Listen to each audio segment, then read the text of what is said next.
Moving to Live is a podcast about movement and exercise. We have the ethos that movement is a lifestyle, not just an activity, because movement is part of what makes your life complete. We interview people in the movement field who have a variety of experiences, educations, and professional titles. At the end of the day, we all want to move more, and we want our clients, athletes, and patients to move more, move better, and move more efficiently.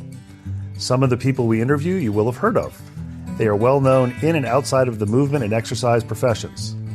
Others you may not have heard of, but they have a great deal of knowledge and information to share. Many people doing the best work spend their time working with people and not working on their social media presence. Before we get to the interview, a quick request. If you like what you hear, please leave a review wherever you listen to podcasts and share the podcast with your friends or anyone who understands that movement is a lifestyle. We appreciate it, and our guests appreciate it too. Welcome back to another edition of Movement is a Lifestyle. As you heard in the intro, we try to interview interesting people, and oftentimes our most interesting interviews come from recommendations from past interviews. Tonight's guest was recommended to us by triathlete and personal trainer Nick Baldwin. Today we are with New Zealander, and I will probably butcher one of his names, so please correct me if I'm wrong, Rhys Crosswell, who is an ultra runner, works with children who have autism, and does a variety of things. As he was saying when we were chatting beforehand, if he can do it outside, he would prefer to do it outside as opposed to work indoors. So Rhys, thank you for taking time to work with Moving to Live. No worries, Ben. Absolute pleasure. One of the questions I always ask, or I start out with, is I ask people for their 30-second elevator spiel, and I'm going to break that a little bit with you because you are in Australia, but you're originally from New Zealand. And I would imagine there is a story or an adventure of how did somebody from New Zealand end up in Australia? Well, it was after high school, I wanted to go on an adventure, and I was really into surfing as a teenager. So I looked up some places around Australia that had, good waves and places that would be cool to live. And my mum and dad said, "Oh, you should go to Western Australia. You've got, a great auntie there that will be able to put you up." And I said, "Yeah, cool. Like, I'll go there and I'll, make some money and I'll go surfing." So I went to Australia, and I remember saying to my mum, "Oh, I'll be like 6 months." And then, about 13 years now, I've still been here, and I'm married to an Australian, and I've got a daughter. So there seems to be a trend. I know Nick is originally from Great Britain and married an Australian lady, and we interviewed a sleep researcher who was in Australia a few years back, who was originally from Ireland. He's Irish, and he also met an Australian lady. So there must be something about meeting women who live in Australia and saying, this is a great place to settle down. Yeah, they're alluring. They're good people in Australia, and it's a wonderful place to live. So it's very easy to settle down here. So be careful if you come traveling. You'll probably want to live there. So my second question, which is usually my first question for guests, is you get in an elevator and the elevator gets stuck and somebody says, "So, Rhys, what do you do? What's your elevator spiel as far as what you do in life?" So I have two hats, or a few different hats, but the first part of my sort of job or working week is working with kids with autism. I do that at a primary school, so young children, and predominantly working outside in like a kitchen garden program that I created. And the other half of my week, or the other hat I wear, is a running trail ultra running coach. So that's my main sort of jam. And for people who maybe don't understand, what is a kitchen garden, and how did you get the idea, or where did you get the idea for saying this would be a great learning experience or a learning opportunity for kids with autism? I would imagine it's good for a lot of kids, given the way people in Western society eat now, where vegetables and fruits are sometimes looked at as weird or obscure when all the fast food is available.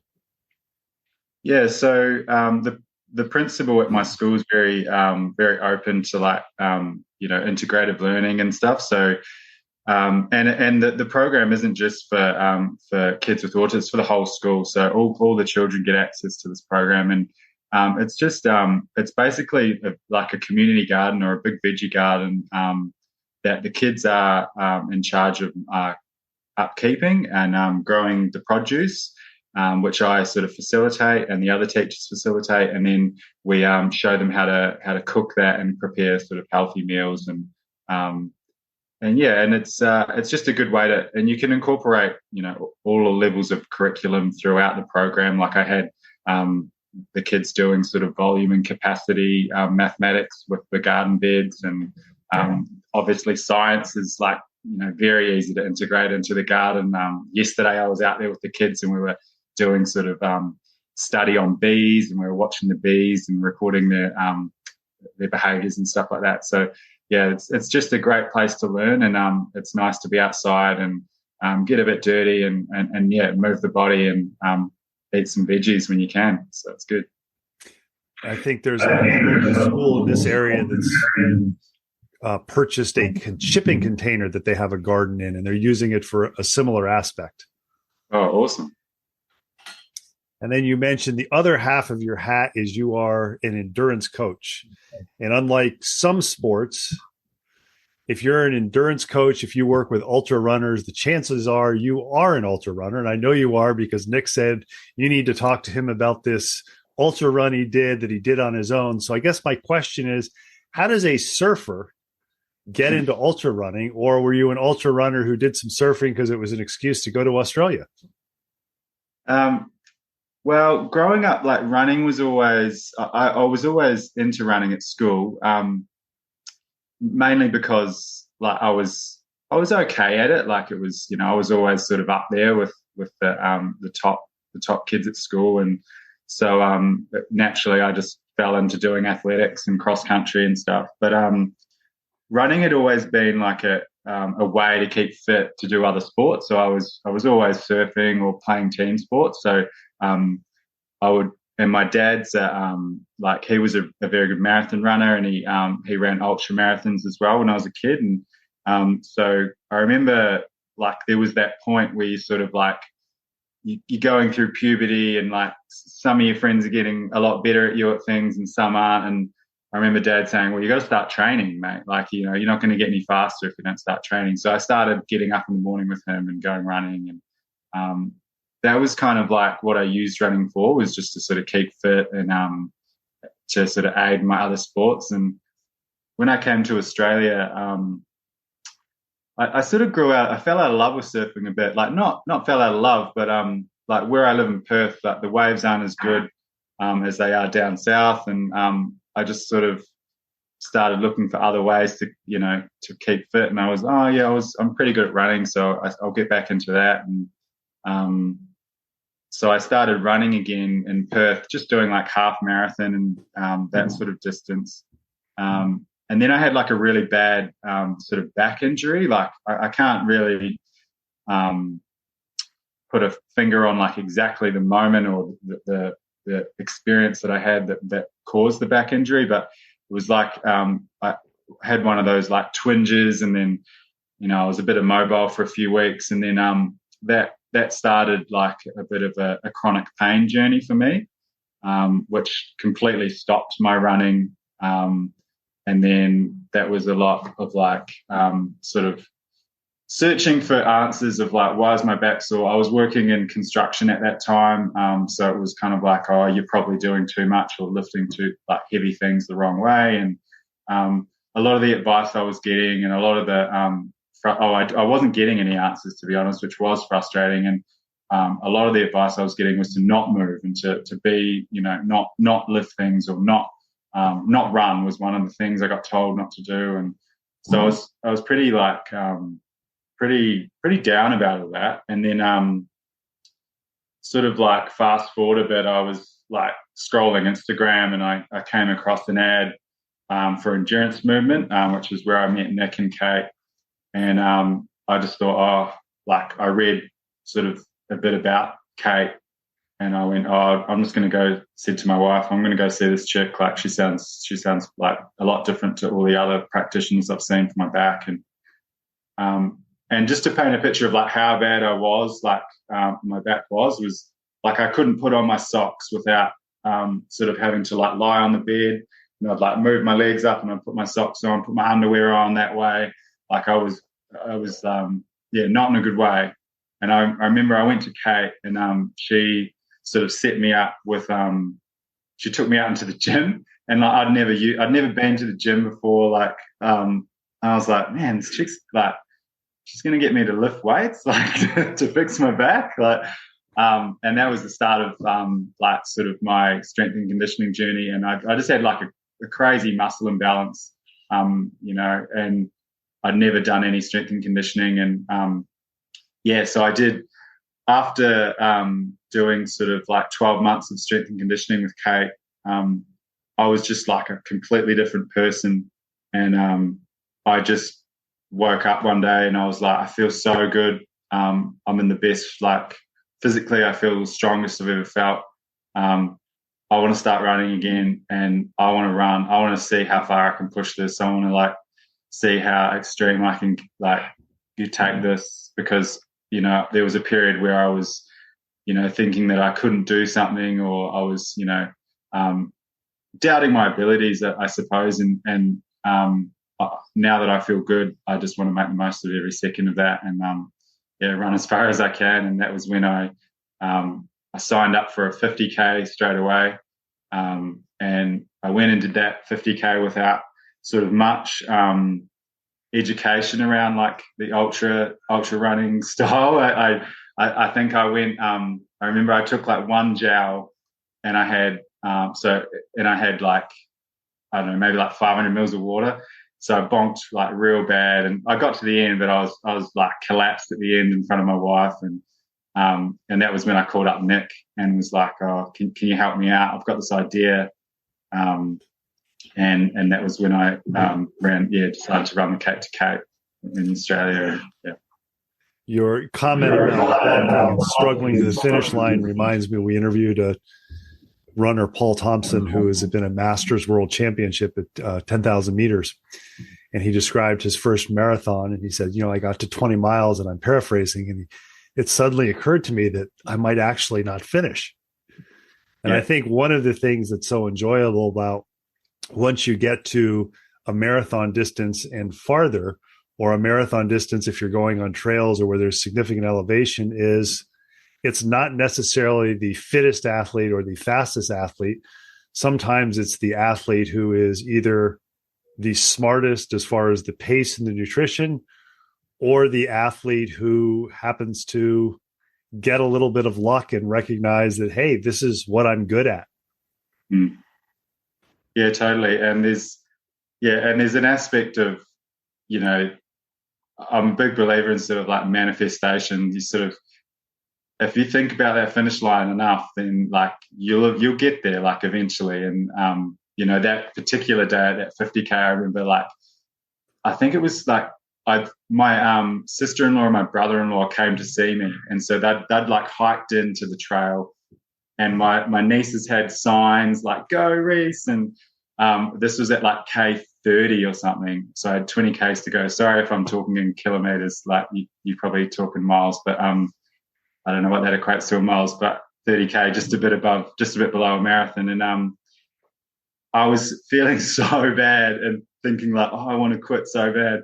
But when I saw them, I was like, nah, like I can't quit. Like my little niece has spent like, you know, the night before making this banner, and just those little things that help your mindset go like, nah, I've got to get to the finish here. Like, you know, it's not going to kill me. It's going to hurt.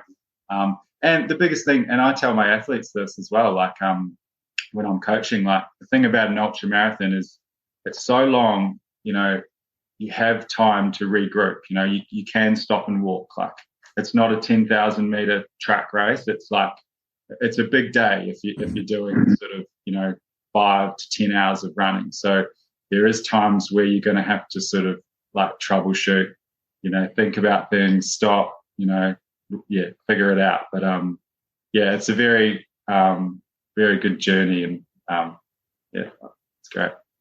I think it's interesting talking about the experience of training and feeling bad, and how you tell that to your athletes. I'm reminded I did my first Ironman when I was in graduate school, and I was getting a doctorate in exercise physiology, but it's like, I don't know what the heck I'm doing. I'm going to hire somebody.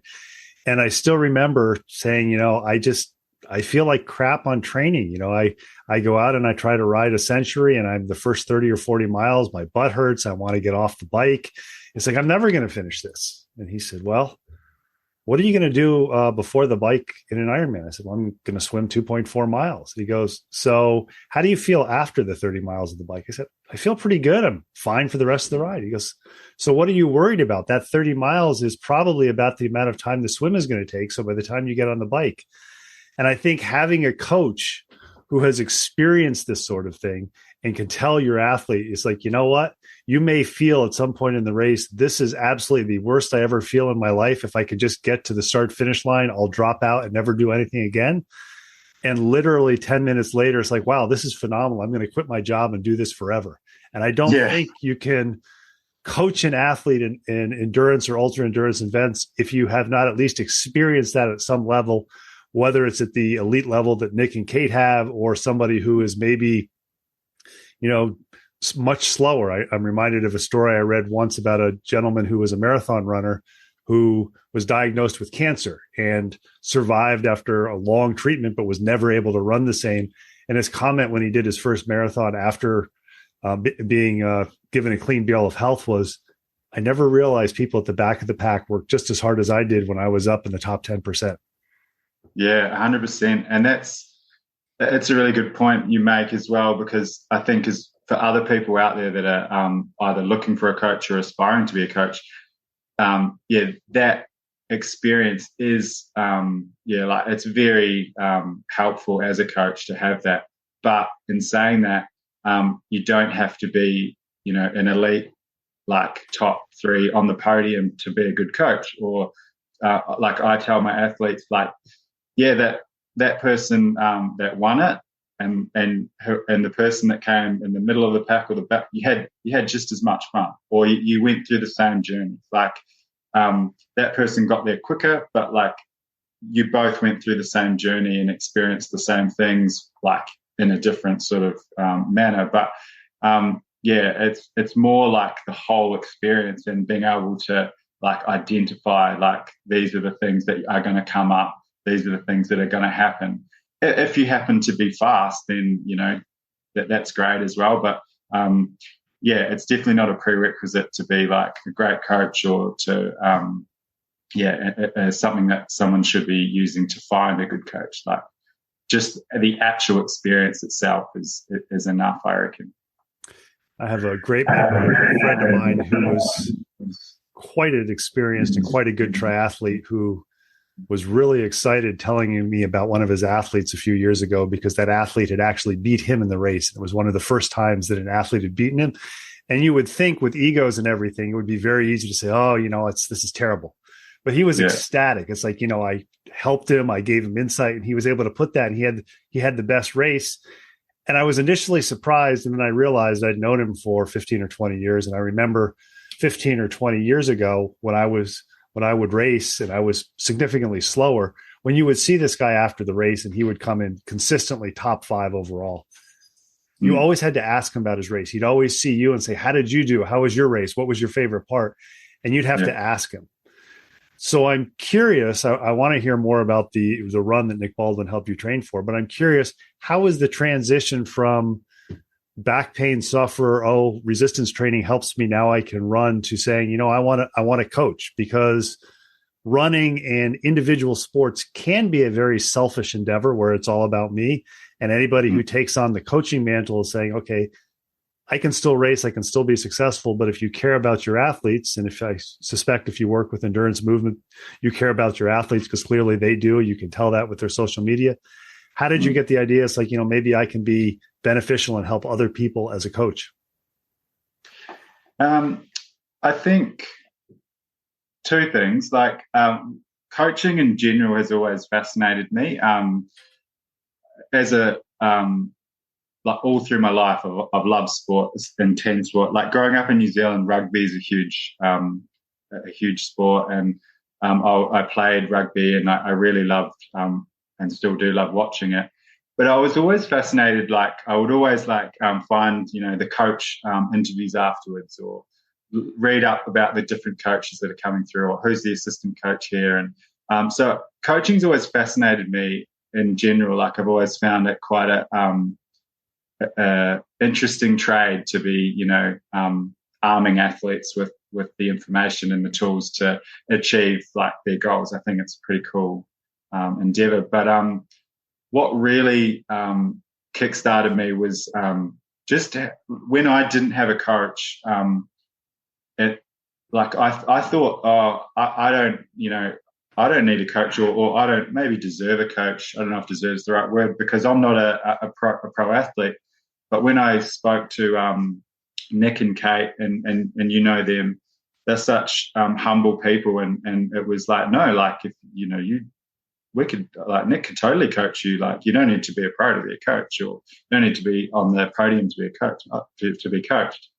So when I did go down that journey myself and experience being coached, just how far I went as an athlete, and just how much it impacted my life. Like just the empowerment that I got from how much I learned from Nick. How just where it took me as a person had such a huge impact on me, like my mental health and everything, and my confidence. So, I just want to do that for other people, to be honest. Like, I think that, being empowered to be able to achieve athletic goals that, you don't think are possible. I think it's hugely impactful for people's lives and people's health. Like, I know that when I did have this idea of running this ultra by myself, this particular track, there was people that thought I was crazy, and like, oh, are you sure you want to do that? Like, or you would be able to do that? But I remember Nick never doubted me for a second. So I think that's pretty powerful to give that to people, to give that unwavering support. So like as a job or as a endeavour or a lifestyle, it just appealed to me so much because, I just want to pay it forward and help other people feel like I felt. And can you talk a little bit more about that individual ultra that you did, what it was, the distances, and how you got the idea to do something that I understand they also hold to some extent as a race, but you said, no, I want to do it just on my own. Yeah, so there's a race in Margaret River, which is in Western Australia. It's called the Margaret River Ultra, which is a 50-mile race, or 80 Ks, and it goes in and out of this track, which is called the Cape to Cape. So there's it goes from sort of north, down the coast from these two beautiful capes.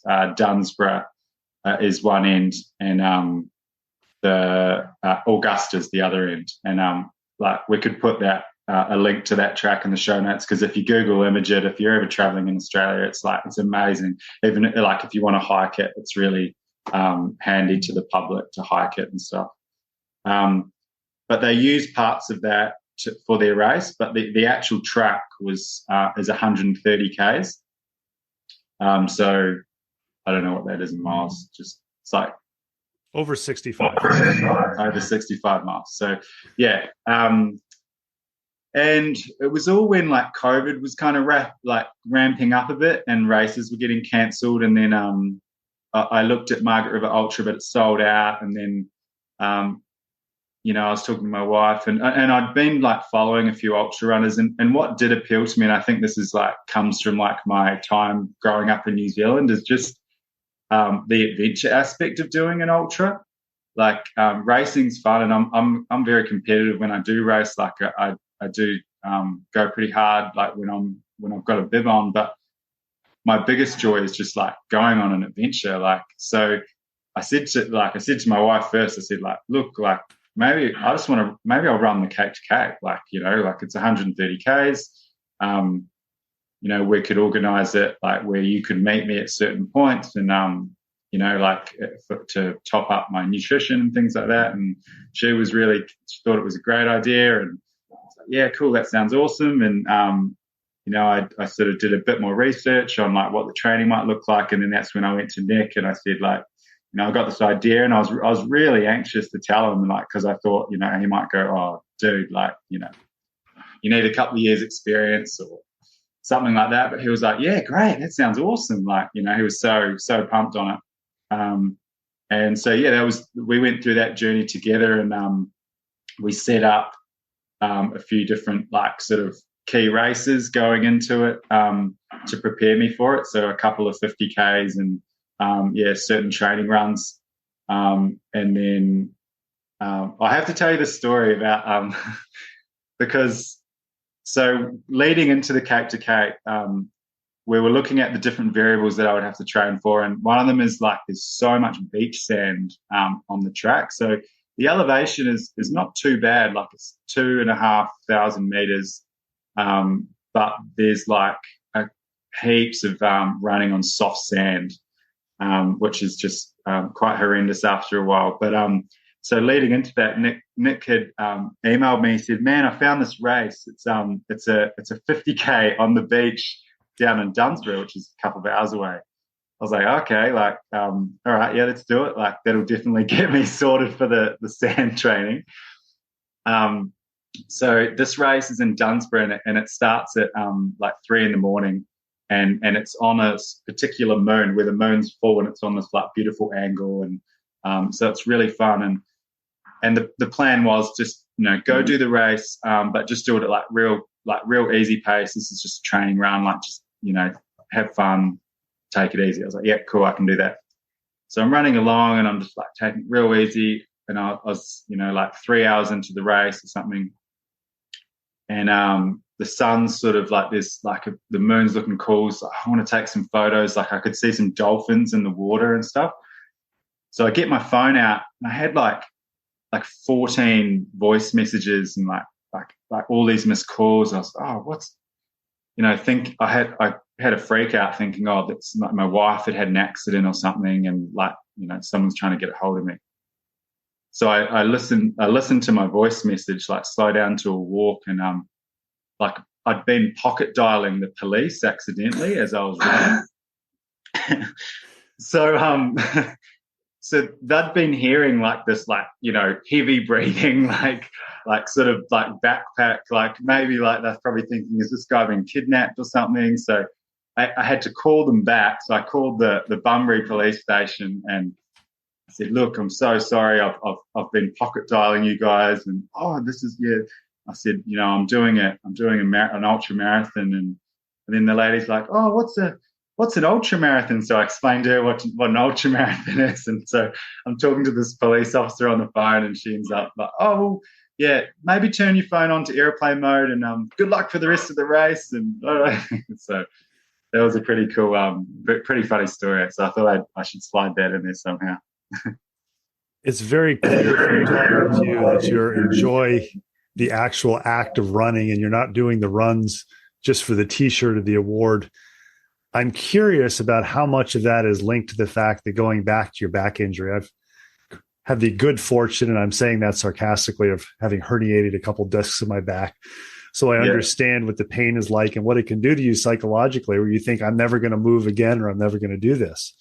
And you were fortunate enough to find a physiotherapist who said, no, this is correctable, et cetera. And I was fortunate enough. But if you just look for typical medical care, very often they'll give the messages you have. Well, don't work, don't move, you'll hurt. How much do you think these your clear enjoyment of these stories and the adventures and remembering the soft sand is linked to the fact that there was a time a few years ago where maybe your thought was, I may not be able to pick up my child or go for a walk with my wife at some point because my back pain is so bad? Yeah, totally. It's that's just changed my whole perspective on life, and also that appreciation of movement and being able to do it.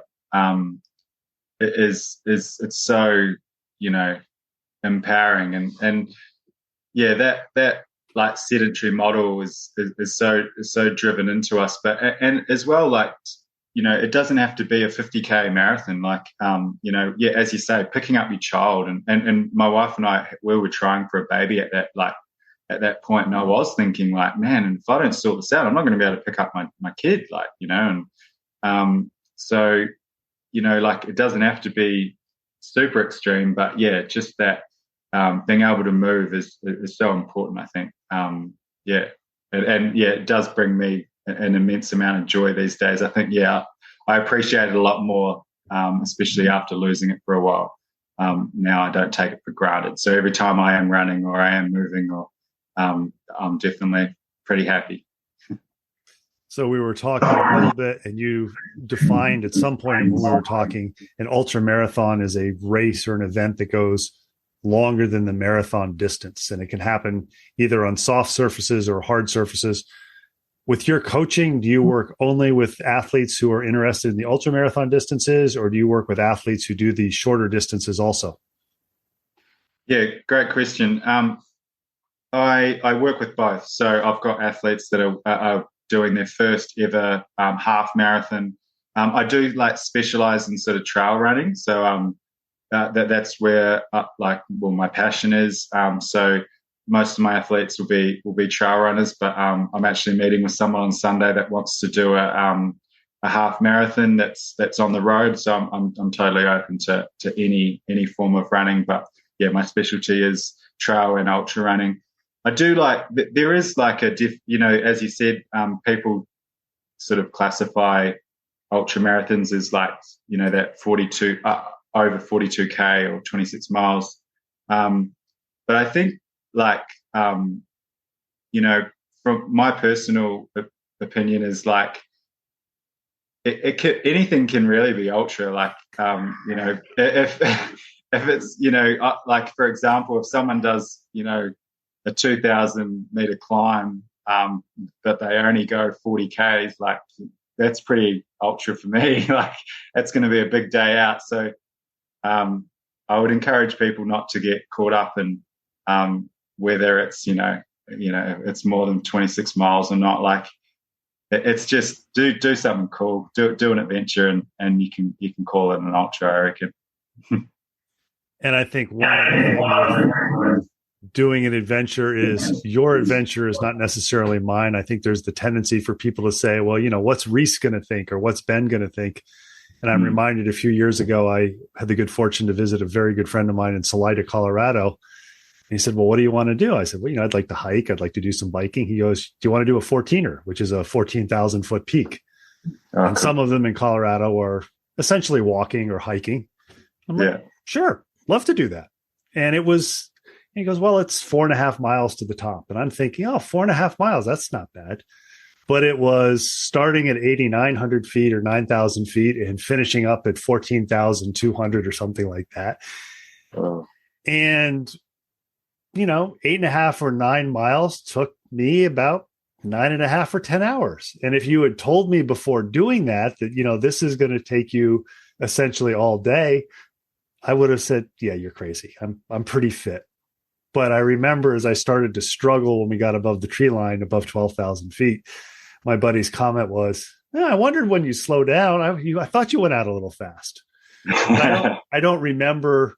I mean, what I remember is, unfortunately, with digital cameras and cell phones, you have great pictures. I do remember the time, but more than that, I remember the fun that it was. It was an adventure because it was something new and it's something novel. And I think your description of picking to do an ultra trail or run a trail on your own versus a race, even though race is enjoyable, some people may not be competitive or they may be fearful of what people think. And being able to do something on your own gives you the opportunity, as you did, to stop and talk to the police and say, hey, I was pocket dialing you. Whereas if you were in a race, there might be the incentive, well, I can't stop now. I might drop to 6th place or 66th place or whatever. And I think too often, I know some people that I interview, and I don't know how old you are, they get to the age of 35 or 40, somewhere in there, and the competition is important, but to them, the more important thing is doing whatever the activity is that they love. I had the opportunity to interview Samantha Wood, who's a physical therapist in Colorado who does ultra runs. She's placed somewhere in the top 5 in the Leadville 100. Sam, I Oh, wow. apologize if I don't have the place right, but I know it's very high up like that. And I remember her saying, it's like, I train 2 or 3 times a year really hard. The rest of the time I go in the mountains and I play. And it sounds like from what you're describing, you may have a prescribed workout or a prescribed heart rate, but it's not a workout. It's a play session, even though runners will call it, I'm doing a workout. Am I wrong with that thought? No, they're totally correct. And that, going back to that Cape, the adventure that I did, the Cape to Cape, the experiences that you get, through doing your own adventure and curating your own adventure are so far different to that race experience. As you say, like, you're not thinking about place and you're actually, I feel like, a lot more present. Like, so when you do a race, like and if you're going hard and you're sort of competing, it's more like head down, bum up, just power on and stick to your nutrition plan. But when I did the Cape to Cape, it was like I had a group of friends that would meet me every few hours, and they would, I would get to them and they would have a seat for me and have all this food, and it was one of the best days ever. I remember the weather was so great, and I just would be taking in everything like so much more than I would in a race, and there's something to be said for like a point-to-point kind of pilgrimage or something. It's like there's something innately human to journey somewhere on foot and sort of get to an end game, and the people that help you along the way, because I would say that ultra endurance is a team sport. Like, you need people to help you. Like, I had my wife and I had a handful of good friends that were sometimes they were running with me because I got to a point where I got an ITB, like overuse injury, at about K90, so just shy of 100K. Things started to go pretty sideways, and I wasn't feeling very good, and that was like a really dark place that I went to, but my friends were there and they were like, nah, we're getting you through this. Like, and one of my friends was a physiotherapist, and I said to him, like, cause I had this pain in my knee. It felt like someone was like stabbing a knife in the side of my knee, and it was sort of going up the side of my leg. And it's like, what's going on? He said, oh, you've probably just like, there's an ITB overuse sort of thing happening here. I said, oh, is it going to, impact me for the rest of my life? Like, if I keep running? He was like, nah, you're going to be out for a while, but you can finish. It's just going to hurt. So I was like, that's all I needed to hear. I was like, all right, do what you can, tape it up, take whatever you can up, and we'll keep going. And it was literally like so my friend Grant that did that, and my other buddy Nick, they hadn't planned on sort of like jumping on course and running with me, but the sun was going down at that point. I was in a pretty dark place, and they were like, no, we need to be with our buddy. So they had turns at running with me to the end, and we had about just under a marathon to go to finish. And like a lot of it was on sand and in the cliffs and stuff. So they just jumped on board, and that's the type of thing that at a race, like you would have to have prescribed paces, or I don't know, maybe a doctor might have been there and said it's probably not a good idea to go, like keep going or something, or I don't know. But like, there's just something different about doing it as an adventure, and something extremely satisfying. And those people that I did that with, there's a bond that you share, that you always share. Two of my friends, Matt and Fee, that were there with me, both ran with me that day. Both crewed with me, like helped me take my socks off that day. Like, we'd only known each other a while just through the running scene, but now we're like best friends now, and like my wife and I went to their wedding not a while back, and you just form like lifetime bonds when you do something like that with other people. Whenever I have the opportunity to interview coaches, I always like to ask, what's the best type of athlete, or what athlete do you work the best with, and what type of athlete do you struggle to work with that maybe you aren't the best choice just because of the way your personality is? It doesn't mesh well with that particular athlete. I think the best athlete that, like, and nothing to do with ability. So I think any ability, because it all sort of rolls into one and the same for me, I think. But just a willingness to put the time in and an openness. I think as a coach, I'm very open to criticism. I'm open to learn. I'm open to improve constantly.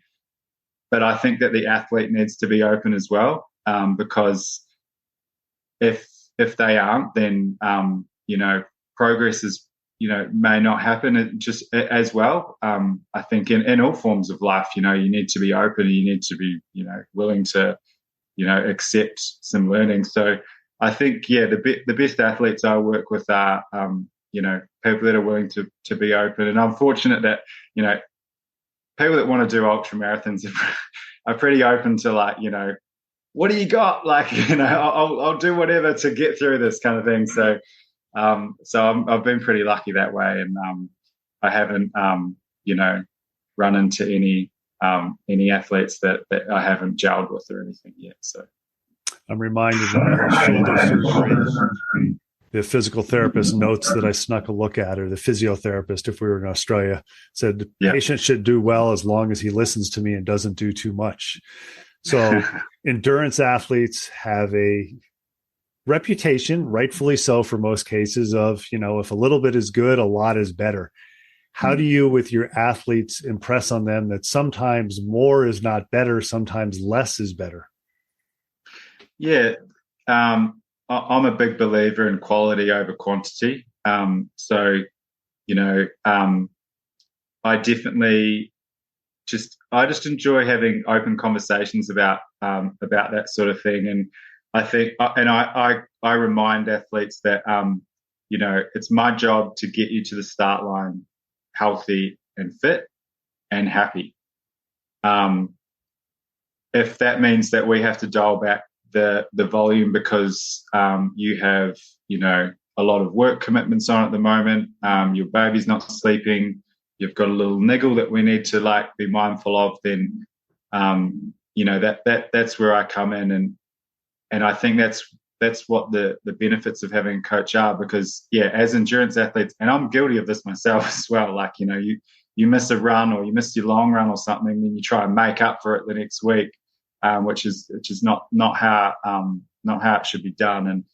And I also like to talk to my athletes about, don't look at what other people are doing. Like Instagram's, it's great in some ways, but it's also, you're seeing things that aren't necessarily the norm. You're looking at people doing volume, 200K weeks or 100-mile plus weeks, and that's great for them, but that's not great for you, or if it is great for you, then would be doing it. I would prescribe you a 100-mile week if I thought that was what would be good for you, but I don't think that would be good for you. So it's a very personalized thing, and I think that there is a lot of noise in the ultra world and in the ultra endurance world, whether it's running or triathlon, or whereas high volume, sort of hard workouts, big days, but I don't believe that that's necessarily the answer. And I think that holistically, you need to look at performance. It's not just let's do a massive amount of volume. It's like, okay, well, that could have a benefit or have an impact on your immune system, on your relationship with your wife or your husband or your partner or your children, which will then have an impact on your mental health, and that will impact your performance. These little micro things are all a big part of the picture. It's not just a linear scale of more is better. I'm a big believer in quality over quantity. I think one of the things you're really imparting is the fact that you want to get to the starting line healthy. And it sounds like what you're saying is you want to train athletes so when they finish the event, if they're faster or slower than they intended, it's not a life-altering experience where they lost their wife, they lost their job, they didn't get that promotion. Because really, I've done probably 250 or 300 races throughout my life. I could not tell you where any of my finish medals are, but I can tell you when I pull up my old pictures or the things like that, immediately the memories come back, as you were saying. It's like, oh, that's where the sand was or something like that.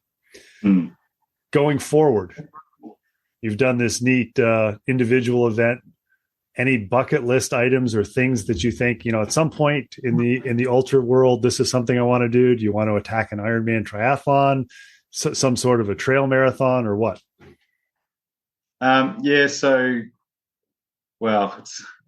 There's a big list, but I don't know. Traveling's my wife and I are really keen to travel in the next couple of years. My daughter is 15 months old at the moment, so maybe when she's 4 years old or something like that, we might try and do a bit of travel. So there's some pretty awesome races in America that I'd love to do, Hard Rock in Colorado's a pretty big bucket list for me. I'm a big fan of local small town races, and do you know much about that race? I think it's I know. I can't remember. Yeah, so it's in Silverton.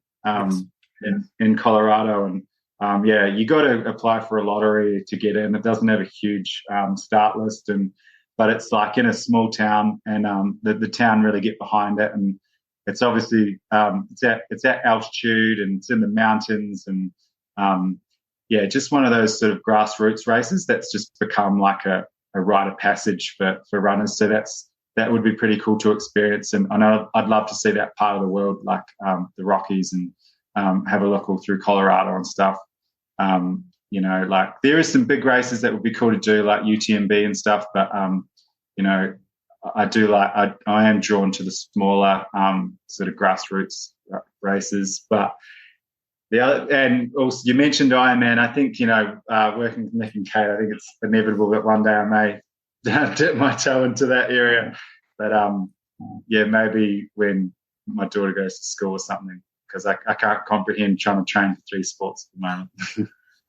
We've been talking with Rhys Crosswell. He is an endurance runner and an endurance coach, and somebody who clearly enjoys making movement part of his lifestyle and not just an activity. Rhys, I want to thank you for taking time to talk to Moving to Live and tell us about your journey and adventures, and we look forward to seeing when you eventually do that 100-miler in Colorado. Cool. Thanks a lot, Ben. It's been great chatting. Thanks for listening to the latest episode of Moving to Live. Make sure you check out the show notes for contact information for our latest guest, as well as links about the things we talked about. Intro and exit music is Traveling Light by Jason Shaw. You can subscribe to Moving to Live wherever you find podcasts or on our website, www.movingtolive.com.